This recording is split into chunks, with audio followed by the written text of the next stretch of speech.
Article 48 काफ़ी important article है, काफ़ी रिपीटेडली पूछा गया है क्योंकि ये 48 एंड 48A इन्वायरमेंट से रिलेटेड आर्टिकल हैं, तो काफ़ी इंपॉर्टेंट आर्टिकल होगा। आर्टिकल 48 किसके अंदर आ रहा है? डीपीएसपी के अंदर आ रहा है।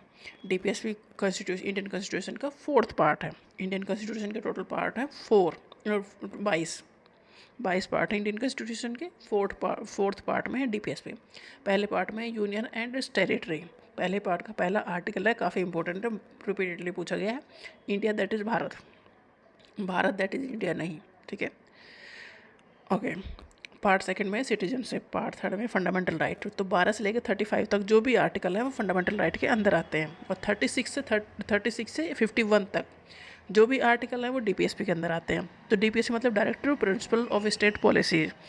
ये स्टेट या गवर्नमेंट को एक गाइडलाइन प्रोवाइड करता है डीपीएसपी कि कैसे पॉलिसीज बनानी है, क्या करना है।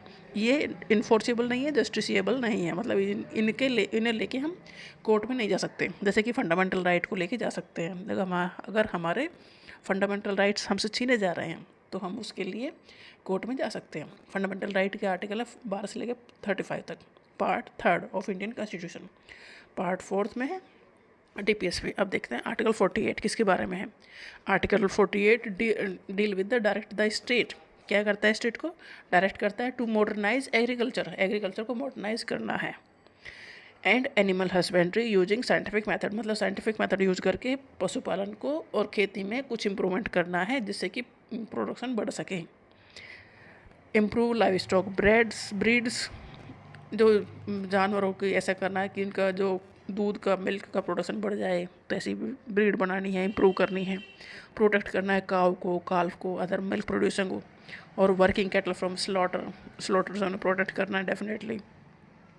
तो आर्टिकल 48 कह रहा है कि जो अपनी खेती करने के तरीके हैं उससे इम्प्रूव करो, जो लाइव स्टॉक है उन्हें, उनकी ब्रीड, अच्छी ब्रीड बनाओ, और उनका जो स्लॉटर हाउस में जाने से रोको।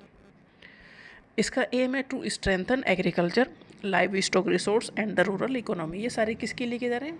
रूरल इकोनॉमी को इम्प्रूव करने के लिए। गांव में पैसा रहना चाहिए, किसानों के पास पैसा आना चाहिए, उसके लिए किया जा रहा है कि खेती में इम्प्रूवमेंट करो जिससे कि प्रोडक्शन बढ़ जाए।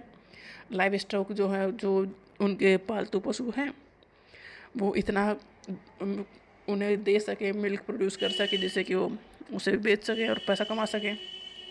तो आर्टिकल 48 कह रहा है कि मॉडर्नाइज करना है क्या? एग्रीकल्चर और एनिमल हस्बेंड्री।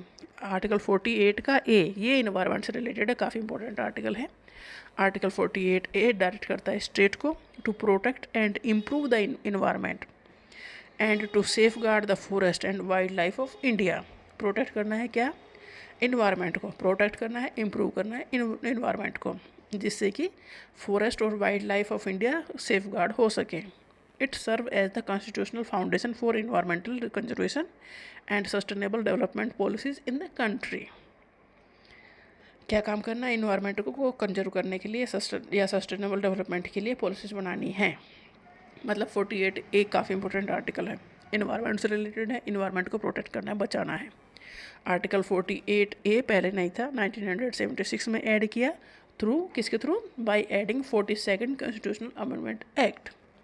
कॉन्स्टिट्यूशन में कुछ भी नया जोड़ते हैं तो अमेंडमेंट एक्ट से कहते हैं। ये 42nd नंबर का था, 1976 में किया गया था, ठीक है। तो आर्टिकल 48A कब जोड़ा गया? 1976 में जोड़ा गया bye 42nd constitutional amendment act. तो 48A कह रहा है इन्वायरमेंट को बचाओ, और 48 कह रहा है कि जो फसल करने के तरीके हैं उसे साइंटिफिक वे में करो, फसलों को तैयार, जिससे कि प्रोडक्शन अच्छा हो। लाइव स्टॉक को, रिसोर्सेज जो है उन्हें और भी अच्छा करने की कोशिश करो। तो 48A एंड 48 काफ़ी इंपॉर्टेंट आर्टिकल है। 48A अबाउट द इन्वायरमेंट याद रखना है, 48A about the environment, environment को प्रोटेक्ट करना है और सस्टेनेबल डेवलपमेंट करना है।